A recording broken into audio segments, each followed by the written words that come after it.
Hey guys, good morning. बस सब कैसे हैं आप सब? स्वागत है आप सबका प्रिया के चैनल में। आई होप अच्छे होंगे, मैं भी अच्छी हूँ। तो सारी काम से मैं फ्री हो गई हूँ। 2-4 रील्स मैंने शूट की है और हस्बैंड जी और मेरी बेबी गई स्कूल, हस्बैंड जी गए ऑफिस। तो मैंने कहा क्यों ना कुछ सोशल मीडिया के ऊपर बातें इस समय बहुत ज़्यादा ज़ोरों से चल रही हैं। क्यों ना मैं भी कुछ यहाँ पे कुछ बातें करना चाह रही हूँ आप लोगों से। मैं रही बात ब्लॉगिंग की, तो मैं ब्लॉगिंग रोज़ नहीं कर पाती क्योंकि इतना टाइम निकाल पाना बस की बात नहीं है। क्योंकि सुबह सुबह जल्दी जल्दी हो जाता है, क्योंकि सुबह उठ के जल्दी से झाड़ू पोछा करके नहा धो के पूजा पाठ करके फिर लंच बनाना है, फिर ब्रेकफास्ट बनाना है, हर एक चीज़ हो जाता है। तो ब्लॉगिंग करना सबके बाद कोशिश करती हूँ मैं ब्लॉगिंग करने की, जहाँ तक कि हो सकता है आज नहीं तो कल हो सकता है मैं भी एक्सपर्ट हो जाऊँ। अभी तो सिर्फ ट्रायल में है कि मैं ट्राई कर रही हूँ। तो बस ऐसे ही अपना प्यार और सपोर्ट बनाए रखिएगा आप लोग। तो आज हम बात करते हैं सोशल मीडिया पे आजकल कब खबरें बहुत ज़्यादा छाई हुई है नेहा आशीष तिवारी के बारे में। तो हमारे कहने का मतलब ये है कि सोशल मीडिया जो होता है वो इंटरटेनमेंट के लिए होता है, ना कि यहाँ पर फैमिली मैटर आप लेकर आओ और यहाँ पे भी माहौल एकदम ख़राब कर दीजिए। इसमें इस समय यूट्यूब पे इंस्टा पे सिर्फ एकदम खिचड़ी पक रही है हर जगह। कोई उनकी तरफ से बोल रहा है, कोई उधर से बड़ा, मतलब बहुत ही ज़्यादा डिस्टरबेंस वाला हो गया चैनल यूट्यूब। यूट्यूब बंद तो नहीं हो सकता, लेकिन जैसे टिकटॉक जैसा अगर यूट्यूब होता तो शायद ये बंद कर दिया गया होता आज से कई साल पहले, लेकिन ऐसा नहीं हो सकता है। तो आजकल नेहा आशीष तिवारी, कमेंट में आप लोग ज़रूर बताइएगा कि आप अगर आप लोग देखते होंगे उनको। तो मैं उनको बहुत दिन से देखती आ रही थी, जब से उनका मैटर ये सारी चीज़ें मतलब आई हैं सोशल मीडिया पे। मैं बहुत स्टार्टिंग से ही उनको देखती थी। लेकिन आप लोग अगर देखते होंगे तो कमेंट में ज़रूर करिएगा कि सोशल मीडिया पे ये सब जो सारी चीज़ें चल रही हैं, इसमें आपको कौन सही और कौन गलत लग रहा है। क्या नेहा आशीष तिवारी आपको सही लगती हैं? रही बात नेहा आशीष तिवारी की, तो वो मेरे नज़रिए से भी बहुत अच्छी थी। मैं उनको बहुत ही अच्छा मानती थी और जब से मैं उनको देख रही हूँ, कम से कम उनका ब्लॉग मुझे देखते हो गया 4, हाँ सॉरी 4 या 5 साल हो गया मुझे। 4 साल हो गया उनका ब्लॉग देखते देखते मैं। तो वो मुझे बहुत अच्छी लगती थी, बहुत स्ट्रगल वाली लाइफ थी उनकी और उनको आयरन लेडी कहा जाता था और मैं भी उनको आयरन लेडी ही मानती थी कि इतना संघर्ष से उन्होंने जीवन जिया।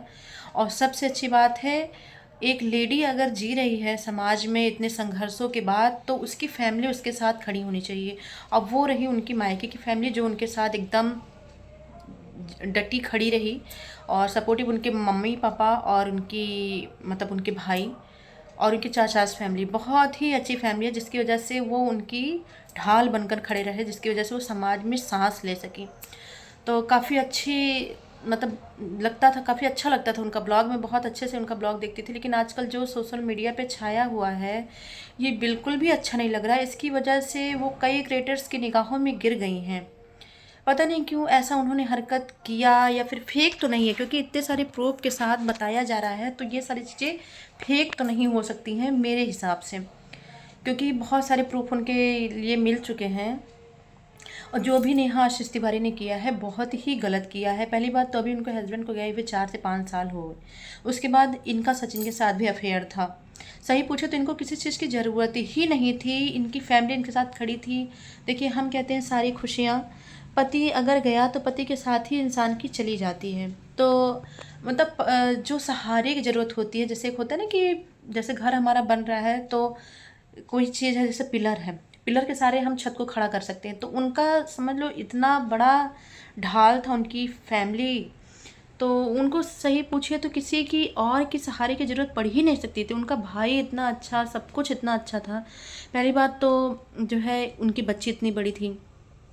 उसके बाद इनकी निगाहों में कब सचिन आ गए, सचिन का इनका अफेयर चला। फिर सुनाई पड़ रहा है सुमित महल जिससे उनकी शादी लगी हुई है, जो है वो भी उनकी अरेंज नहीं, लव मैरिज शादी है। तो ये समझ में नहीं आया, थोड़ा ये खिचड़ी पकी कब।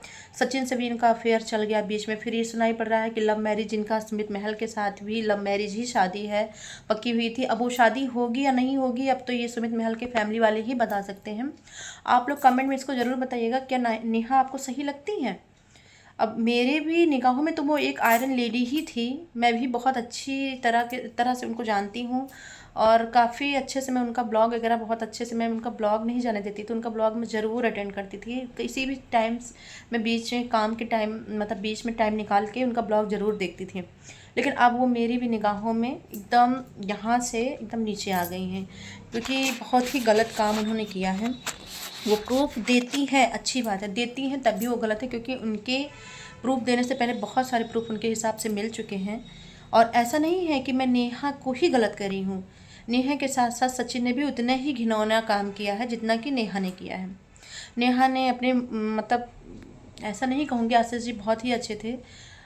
नेहा ने मतलब अपने गए हुए हस्बैंड की भी मतलब रिस्पेक्ट नहीं की। एक छोटी सी मासूम सी बच्ची है, उसने उसकी भी इज्जत की परवाह नहीं की कि जो है समाज में लोग उसको किस निगाह से देखेंगे, ठीक। और उसके बाद जो है सचिन ने इतना गंदा काम किया। सचिन ने इतनी प्यारी सी वाइफ थी उसकी, उतनी फैमिली उसकी इतनी अच्छी थी, मतलब उसने इतना घिनौना काम किया कि बताइए कि इतनी प्यारी वाइफ को छोड़ के उसने दूसरे से दिल लगा लिया। बताइए कैसे कैसे लोग इस दुनिया में पड़े हुए हैं। अगर यहाँ पे कोई भी अपने आप को साफ साफ एकदम क्लियर करना चाहता है कि मैं सही हूँ या मैं सही हूँ, तो इसमें दो के दोनों ही गलत हैं, क्योंकि उसने तो अपना बना हुआ घर भी उजाड़ दिया। क्योंकि सुनने में क्या कि सुमित महल के साथ उनकी इंगेजमेंट भी हो गई थी, तो अब उनकी भी फैमिली थोड़ा क्या बहुत ही ज़्यादा डिस्टर्ब चल रही है। क्योंकि अगर जिससे जो है इंगेज हम हो चुके हैं, वो लड़का हुआ या लड़की हुई, और ऐसे मैटर बीच में आ जाते हैं, तो समझ लीजिए कि दोनों ही फैमिली डिस्टर्ब हो चुकी है। और फैमिली क्या, यहाँ पे बहुत सारे क्रिएटर्स हैं जो बहुत ही ज़्यादा डिस्टर्ब हो चुके हैं। मतलब बहुत सारे ऐसे क्रिएटर्स हैं कि जो उनके रिश्तों के बारे में जानते भी थे, बेवजह किसी पे मतलब इल्ज़ाम भी लगाया गया है। जैसे हमारी भोपाल की जो है नीतू दीदी हैं, वो बहुत ही अच्छी हैं, वो शुरू से हमको बहुत ही अच्छी लगी। मतलब उनके अंदर कोई छल कपट, मतलब कोई बेईमानी कुछ भी नहीं, ना उनके अंदर एकदम एक पैसे का एटीट्यूड, भले ही वो एटीट्यूड वाली हो या ना हो, उनके पास कुछ ऐसा हो या ना, लेकिन वो ज़रा सा भी उनके अंदर एटीट्यूड नहीं था। और नेहा के अंदर तो उनकी बातों से, उनकी बात करने के स्टाइल से लगता था कि वो एकदम एटीट्यूड से भरी हुई हैं। तो यही कहता है ना कि भगवान, घमंड जो है भगवान का आहार होता है, तो घमंड हद से ज़्यादा वो किसी के लिए भी अच्छा नहीं होता, सबके लिए हानिकारक होता है। तो वो है उनका घमंड, उनके आगे जो आ गया है। तो ऐसा नहीं करना चाहिए। और सोशल मीडिया पे जो खिचड़ी पक रही है, कृपया आप लोगों से निवेदन है कि सोशल मीडिया को सिर्फ इंटरटेनमेंट के लिए ही रखिए। आप लोग घर के मैटर्स प्लीज़ इस सोशल मीडिया पे मत लाइए। और कमेंट पे आप लोग ज़रूर बताइएगा, क्या नेहा आशीष तिवारी गलत है या सही। और गलत तो हमारे नज़रिए में तो सचिन और नेहा दोनों ही गलत हैं। तो प्लीज़ आप लोगों से निवेदन है कि अगर देखिए सचिन गलत है तो उसने माफ़ी मांगी, लेकिन नेहा गलत है, इन्होंने सोशल मीडिया पे बिल्कुल भी ये चीज़ नहीं जाहिर की मैं गलत हूँ। इन्होंने अभी तक, इतना टाइम बीत गया है, उन्होंने अभी तक आज की डेट तक उन्होंने माफ़ी नहीं मांगी है। ये भी बहुत गलत बात है कि चोरी ऊपर से सीना चोरी, इन्होंने अभी तक माफ़ी नहीं मांगी है। अगर आप गलत हैं तो ये सब की डिमांड है कि आप भी माफ़ी मांगिए कि हाँ गलती सबसे होती है, आपसे भी गलती हो गई है, ये चीज़ आप एक्सेप्ट करिए। और प्लीज़ हाँ, और जो है ऐसे किसी भी घर मतलब जो है किसी का भी घर बर्बाद करने के लिए प्लीज़ निवेदन है आपसे कि ऐसा कभी किसी भी फैमिली के साथ मत करिएगा।